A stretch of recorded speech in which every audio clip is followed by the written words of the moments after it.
Евгений, от лица читателей и всех сотрудников журнала «Джаз.ру» и всего многомиллионного джазового сообщества Российской Федерации и всего русскоязычного джазового сообщества не можем не начать интервью с поздравления с победой в самом престижном в мире джазовом конкурсе. Читатели интересуются. Начнем с вопросов читателей. Каков регламент конкурса? Что нужно было играть? Как выбирался материал? Какие были ограничения? И как это все готовилось? Во-первых, спасибо большое за поздравления.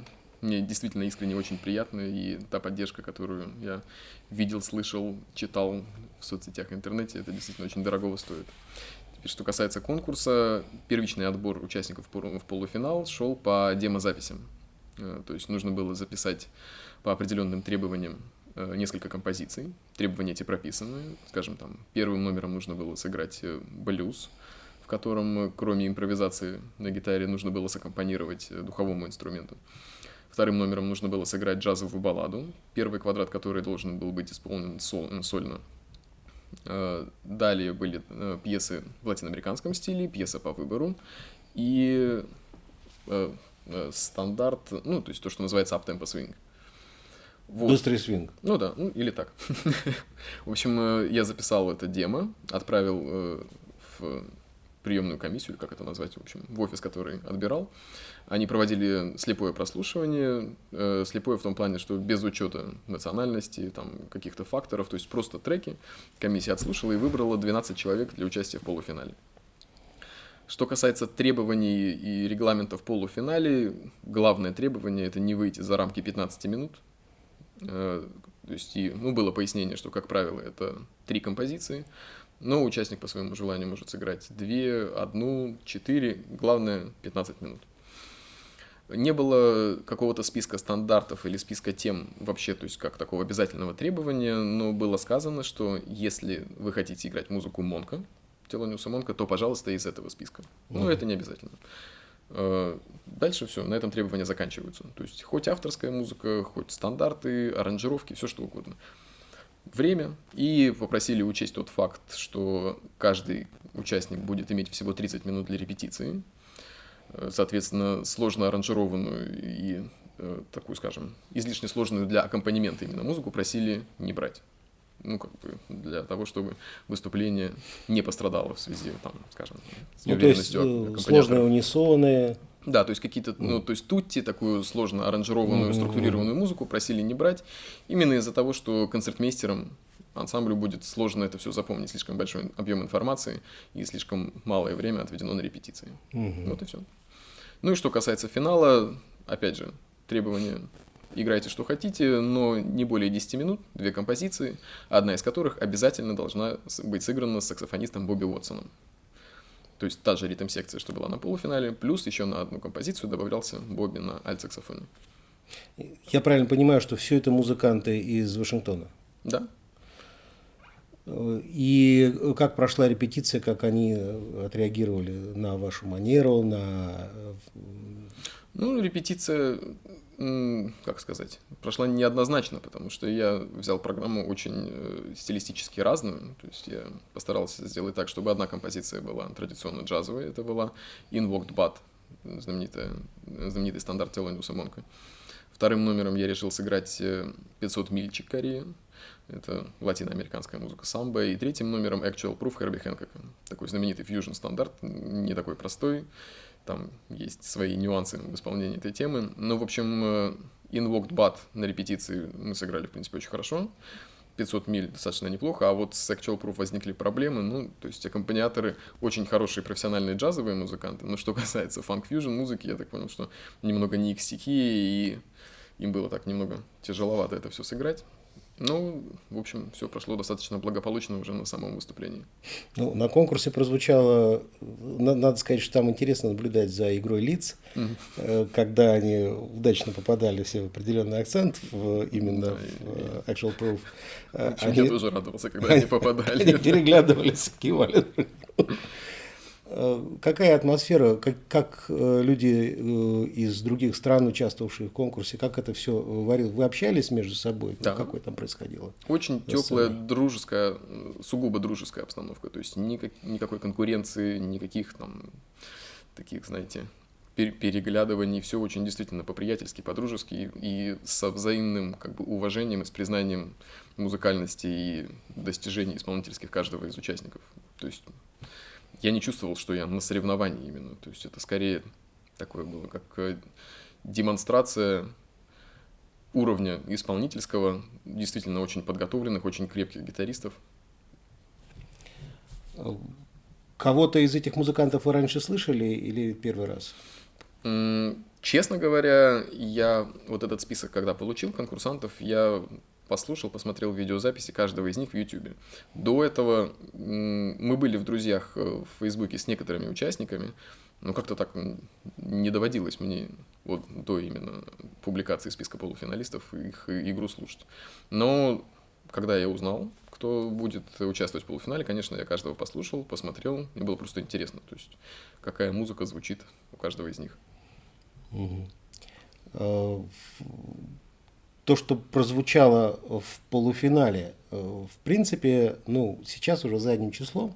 Конечно, многие говорят, что все было понятно уже в полуфинале, что уровень, показанный российским участникам, он, в общем, значительно превосходил. Но понятно, что, в принципе, даже в полуфинал бывшего конкурса Монка, который теперь конкурс Херби Хэнкока, не могут попасть неподготовленные музыканты. Ну, конечно.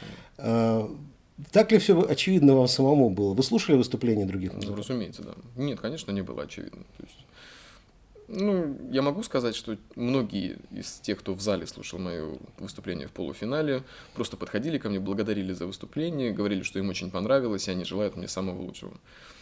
Но, конечно, я не ощущал, что вот 100% все, я в финале, и по-другому быть не может. Нет, лично для меня каждый из 12 участников был очень интересен как музыкант и как гитарист. Как вы можете оценить вот эти 12 музыкантов, ну то есть 11 плюс вы, они представляют нынешний, так сказать, верхний срез поколения нынешних джазовых гитаристов? Естественно, конечно. То есть вот это и есть состояние нынешнего искусства джазовой гитары? Думаю, что да. Если мы берем срез именно от поколения, то есть до 30 лет. Да. А там все примерно все одного возраста? Там несколько ребят было помоложе, это 21 год, а в основном 25, 27 до 30. Ну, то есть, действительно, одно поколение фактически. Да, плюс-минус один возраст. Тот факт, что конкурс по специальности гитары не проводился с 2014 года, с 2004 года, с 2005 года, то есть 14 лет. 14 лет. Вот откуда у меня 14 взялось. 14 лет не было конкурса по гитаре. Есть ли ощущение, что по сравнению с предыдущим конкурсом что-то поменялось на гитарной сцене?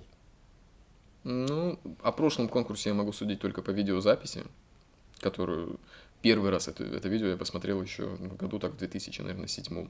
Просто как интернет появился, я стал искать все, что связано с джазом, я узнал об институте Монка, об их конкурсе и просмотрел видеозаписи с предыдущих конкурсов. Но я могу сказать, что и там был уровень очень-очень высокий. И победитель конкурса Лагелунд, вернее, правильно его произносить имя, лично для меня просто очень интересный музыкант, и я слежу прям внимательно за его изданиями, за дисками, которые выходят. Ну и это сложно сказать. Мне кажется, на каждом этапе, в каждый год, ну, действительно демонстрируется просто очень высокий, максимально высокий уровень именно поколения исполнителей на конкретном инструменте. Кстати, вот интересный пример. Лагелунд, он же из Норвегии. Да. И при этом он играет не то, что мы привыкли называть норвежским джазом. Нет, абсолютно. Это просто нью-йоркская сцена, это прям образцовый такой стрейт-эхед сегодняшнего дня. А вы с ним встречались когда-нибудь? Не доводилось. Вот, нужно как-то узнать, как так получилось, что выходец с самой особняком стоящей джазовой сцены в мире, как он так легко влился в нью-йоркскую сцену. Я не знаю его биографии, но не исключено, что он просто учился какое-то время в Америке, ну, до участия в конкурсе. Я о нем впервые услышал подробности какие-то от продюсера первой его американской записи, ныне, к сожалению, уже покойного Джерри Диккенса, Крис Кросс Джаз лейбл. И он говорил о нем именно как о наследнике американской традиции. Так и есть. Можем ли мы говорить, сейчас процитирую Вентона Марсалиса, что нет российского джаза, норвежского джаза или, скажем, индийского джаза, а есть просто американский джаз, который играют в других странах? Или как тут картина какая-то другая? Очень неоднозначный вопрос. И То, что дискуссия ведется до сих пор, я думаю, говорит о том, что ответить именно как-то стопроцентно утвердительно нельзя. Лично для меня, да, действительно, есть американский джаз. И Уинтон Марсалис и все его проекты — яркая демонстрация вот самого топового уровня звучания американского джаза. И есть множество экспериментов по соединению, внедрению в джаз элементов различных культур и стилей в той или иной пропорции. Где-то, скажем, там этническая традиция преобладает, где-то она только вносит определенный колорит. То есть это очень разнообразное явление. Ну, вот лично для меня так. Ну, то есть однозначного ответа нет. Нет, ну, однозначно то, что существует действительно американский джаз, то, что мы называем там straight ahead джаз или mainstream, вот там в современном его виде. И также по всему миру, в каждой стране есть эксперименты по тому, как на основе джазового языка и джазовых традиций или элементов джазовых традиций создать какое-то новое звучание, соединив это, там, скажем, с элементами собственной национальной культуры. Я так понимаю, что с финалистами пообщался сам глава института Херби Хэнкок. Было какое-то общение, что-то интересное было ли сказано? Он, в общем, поздравил меня с победой, выразил свой восторг по поводу моей игры и сказал, что мы сможем более, так скажем, близко, более тщательно пообщаться позже. То есть на этом все. У нас такой долгая беседа не состоялась, но он пообещал, что она обязательно будет в дальнейшем. Ну, я так понимаю, что у вас предстоит достаточно скорое возвращение в Соединенные Штаты с квинтетом и с оркестром Игоря Бутмана. Это да. В конце января. Какие-то еще определенные планы появились, потому что я так понимаю, что там вместе с победой в конкурсе там ведь некая стипендия полагается. Да. Как вы планируете ее использовать? Стипендия, она используется либо на образовательные программы, либо на проекты, связанные с продвижением меня как артиста. То есть это может быть запись, там, издание диска.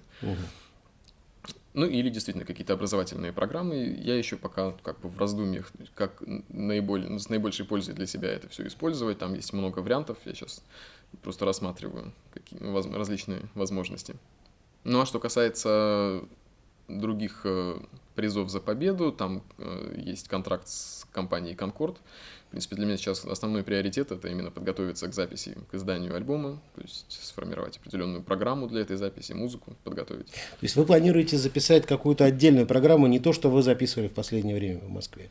Ну, возможно, частично я что-то использую из того, что уже записано, но частично это будет новая музыка. Я бы хотел так сделать.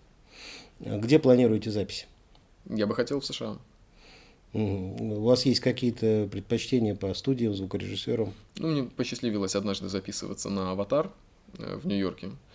И, кроме того, одну из своих композиций я записывал на студии Bell Sound в Лос-Анджелесе. Могу сказать, что я абсолютно в восторге от качества студии, работы, отношений, от всего, в общем, что там. Поэтому я думаю, что выбор будет из американских студий вот такого класса. Одно из российских информационных агентств, сообщая о вашей победе в конкурсе, начало сообщение просто в заголовке с того, что вы не собираетесь эмигрировать. Этот вопрос остро стоял у них или как? Ну, его так напрямую, честно, даже не задавали. То есть там скорее звучал вопрос, можно ли строить мировую джазовую карьеру, не уезжая из России. На что я ответил, да, конечно, можно.